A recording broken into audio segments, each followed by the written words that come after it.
Les chrétiens qui pratiquent la non-résistance biblique croient que puisque le Seigneur leur a donné l'ordre d'aimer les frères, il leur est impossible de tuer d'autres chrétiens en temps de guerre comme en temps de paix. L'écrivain Georges Bernard Shaw décrit dans l'une de ses pièces le combat sans merci de deux soldats. L'un est plus vieux que l'autre, l'homme plus âgé, un soldat expérimenté, combat bien, mais le plus jeune est un peu plus fort et combat un peu mieux.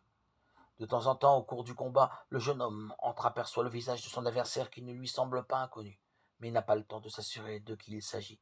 Enfin, le jeune homme porte un coup mortel à son adversaire qui s'écroule. Alors, le jeune homme découvre qui il a tué, son propre père. Ainsi, en est-il de chrétiens qui combattent contre leurs frères chrétiens. Comme nous l'avons vu en 1 Jean, ce qui prouve que l'on est un enfant de Dieu, c'est l'amour. Le peuple de Dieu est dispersé à travers les pays de la terre. Pouvons-nous par conséquent mettre la fidélité au pays au-dessus de la fidélité au peuple de Dieu?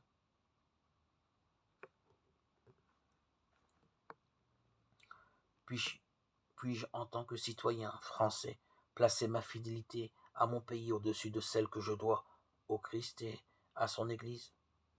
Non. Le Christ doit toujours avoir la priorité dans ma vie en tant que chrétien.